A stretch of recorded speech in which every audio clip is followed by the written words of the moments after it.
Welcome back અને હવે બુલેટિનમાં આગળ વાત કરીએ તો એશિયાની સૌથી મોટી બનાસ ડેરીના જંગ પહેલા રાજકારણ ગરમાયું. બનાસકાંઠા જિલ્લાના બે પૂર્વ સાંસદો ચૂંટણી મેદાનમાં આવે તેવી શક્યતા. પૂર્વ કેન્દ્રીય મંત્રી હરિ ચૌધરી આજે પાલનપુર બેઠક માટે ઉમેદવારી કરશે. પૂર્વ કેન્દ્રીય મંત્રી ચૂંટણી મેદાનમાં ઉતરતા રાજકીય માહોલ ગરમાયો. થરાદ બેઠકથી પૂર્વ સાંસદ પરબત પટેલ ઉમેદવારી નોંધાવી શકે.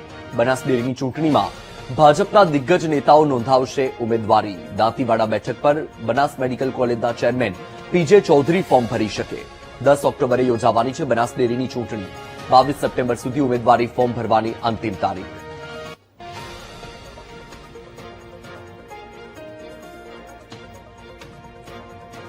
વધુ માહિતી મેળવીએ સંવાદદાતા મોગજી ચૌધરી છે ફોનલાઈન પર. મોગજી, બનાસ ડેરીની ચૂંટણીને લઈને હવે બે પૂર્વ સાંસદો ચૂંટણી મેદાનમાં આવે તેવી પણ શક્યતાઓ જોવા મળી રહી છે. રાજકારણમાં પણ હલચલ તેજ થઈ છે. શું માહિતી?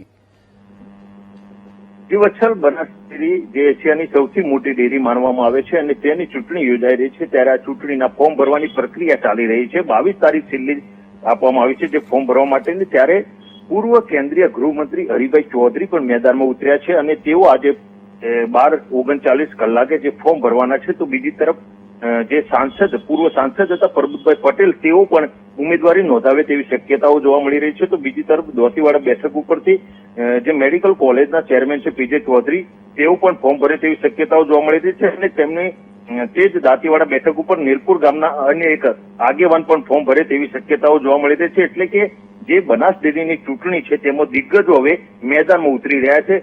પૂર્વ મંત્રીઓ તેમજ સાંસદો અત્યારે મેદાનમાં આવી રહ્યા છે. હરિભાઈ ચૌધરી જે પૂર્વ ગૃહ રાજ્યમંત્રી, કેન્દ્રીય ગૃહ રાજ્યમંત્રી રહી ચૂકેલા છે, સાંસદ રહી ચૂકેલા છે, તેઓ પણ મેદાનમાં ઉતર્યા છે. પાલનપુર બેઠક ઉપર તેઓ આજે ફોર્મ ભરશે.